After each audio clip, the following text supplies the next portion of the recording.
رسول اللہ صلی اللہ علیہ وسلم کا معجزہ۔ باغ سلمان فارسی۔ جس کھجور میں گٹھلیاں تھیں، رسول اللہ نے اپنے مبارک ہاتھوں سے ان گٹھلیوں کو بویا اور فرمایا کہ صبح یہ باغ بن جائے گا۔ کافروں نے رات کو ساری گٹھلیاں نکال دی، لیکن صبح پھر بھی باغ سامنے کھڑا تھا۔ اس میں کھجوریں بھی تھی اور گٹھلیاں بھی نہیں تھی۔ یہ 1400 سال پہلے کا واقعہ ہے اور وہ پیڑ آج بھی اسی طرح کھڑے ہیں۔ حضرت محمد صلی اللہ علیہ وسلم پر درود بھیجنا۔ ایک دن حضرت جبریل علیہ السلام رسول اللہ صلی اللہ علیہ وسلم کے پاس آئے اور کہا، میں دنیا کے سارے درختوں کے پتوں کو گن سکتا ہوں، ساری زمین کے کنوں کو گن سکتا ہوں اور سمندر کے ہر قطرے کو گن سکتا ہوں، لیکن اس شخص کی تعداد نہیں گن سکتا جس پر اللہ تعالیٰ کی رحمت ہوتی ہے جب وہ آپ صلی اللہ علیہ وسلم پر درود بھیجتا ہے۔ سبحان اللہ والے تین کام۔ حضرت عبداللہ بن سلام رضی اللہ عنہ فرماتے ہیں کہ رسول اللہ صلی اللہ علیہ وسلم نے فرمایا، اے لوگو، سلام کو پھیلاؤ، بھوکوں کو کھانا کھلاؤ، اور جب لوگ سو رہے ہوں تب نماز پڑھو، تم جنت میں سلامتی کے ساتھ داخل ہو جاؤ گے۔ گناہ کے بعد توبہ کرنا۔ حضرت ابو ہریرہ رضی اللہ عنہ سے روایت ہے، انہوں نے کہا کہ رسول اللہ صلی اللہ علیہ وسلم نے فرمایا، اس ذات کی قسم جس کے ہاتھ میں میری جان ہے، اگر تم گناہ نہ کرو تو اللہ تعالیٰ تمہیں ہٹا دے اور تمہارے بدلے ایسی قوم کو لے آئے جو گناہ کرے اور اللہ تعالیٰ سے معافی مانگے تو اللہ تعالیٰ انہیں معاف کر دے۔ عورتوں کا چند باتوں پر عمل کرنا۔ رسول اللہ صلی اللہ علیہ وسلم نے فرمایا، اگر کوئی عورت پانچوں وقت کی نماز پڑھے اور رمضان شریف کے روزے رکھے اور اپنی شرمگاہ کی حفاظت کرے اور اپنے شوہر کی فرما برداری کرے تو قیامت کے دن اس سے کہا جائے گا، جنت کے جس دروازے سے چاہو اس دروازے سے جنت میں داخل ہو جاؤ۔ روزے کی اہمیت۔ حضرت ابو ہریرہ رضی اللہ عنہ بیان کرتے ہیں کہ رسول اللہ صلی اللہ علیہ وسلم نے فرمایا، جو شخص ایمان اور اخلاص کے ساتھ ثواب کی نیت سے روزہ رکھے تو اس کے پچھلے تمام گناہ معاف کر دیے جاتے ہیں، اور جو شخص ایمان اور اخلاص اور ثواب کی نیت سے رمضان میں قیام کرے تو اس کے بھی پچھلے تمام گناہ معاف کر دیے جاتے ہیں، اور جو شخص ایمان اور اخلاص اور ثواب کی نیت سے شب قدر کا قیام کرے تو اس کے بھی پچھلے گناہ بخش دیے جاتے ہیں۔ بہترین لوگ۔ رسول اللہ صلی اللہ علیہ وسلم نے فرمایا، کیا میں تمہیں تمہارے بہترین لوگوں کے بارے میں نہ بتاؤں؟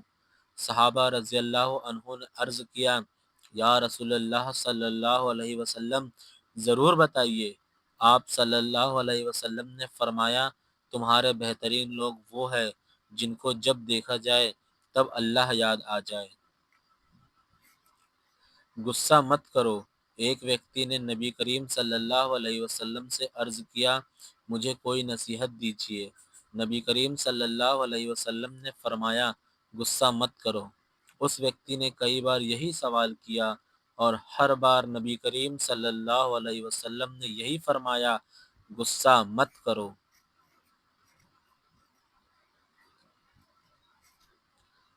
صدقہ۔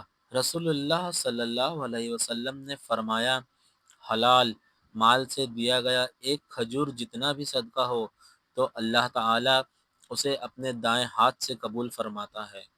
وہ صدقہ اللہ کے پاس بڑھتے بڑھتے اتنا بڑا ہو جاتا ہے جیسے کوئی پہاڑ ہو جائے۔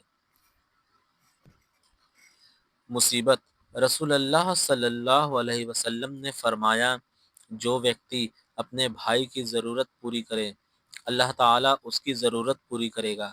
جو ویکتی کسی مسلمان کی ایک مصیبت کو دور کرے اللہ تعالیٰ اس کی قیامت کی مصیبتوں میں سے ایک بڑی مصیبت کو دور فرمائے گا۔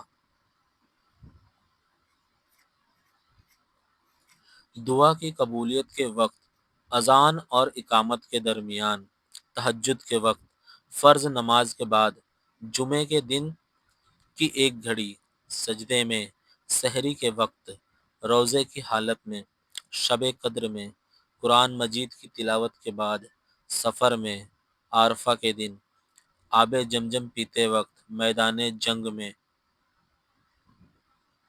دنیا میں 4 بار وقت رک گیا تھا: 1 جب حضرت بلال نے اذان نہیں دی، 2 جب حضرت علی کی نماز قضا ہو گئی، 3 حضرت محمد صلی اللہ علیہ وسلم جب شب معراج پر گئے تھے، 4 جب بی بی زینب تلاوت کر رہی تھی تو سر سے دوشالہ اتر گیا تھا۔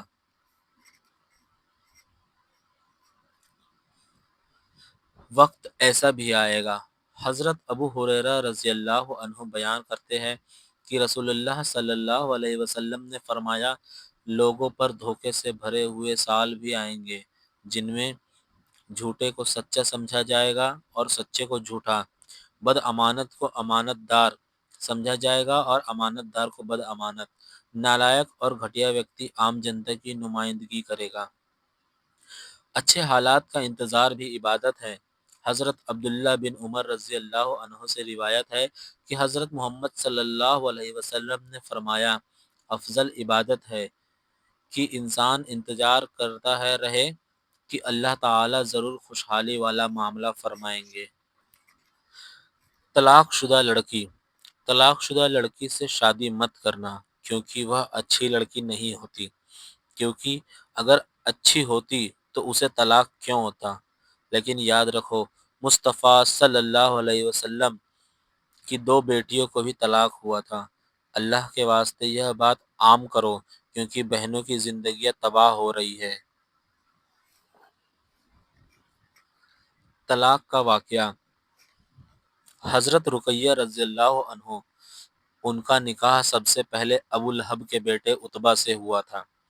جب سورہ لہب نازل ہوئی اور رسول اللہ صلی اللہ علیہ وسلم نے اللہ کا پیغام پہنچانا شروع کیا تو ابو لہب اور اس کی بیوی ام جمیل سے دشمنی میں اپنے بیٹوں کو مجبور کیا کہ وہ رسول اللہ صلی اللہ علیہ وسلم کی بیٹیوں کو طلاق دے دیں۔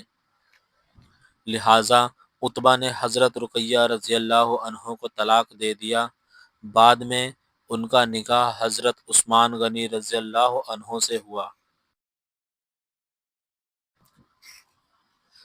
حضرت ام کلثوم رضی اللہ عنہ، ان کا نکاح ابو لہب کے ہی دوسرے بیٹے عتیبہ سے ہوا تھا۔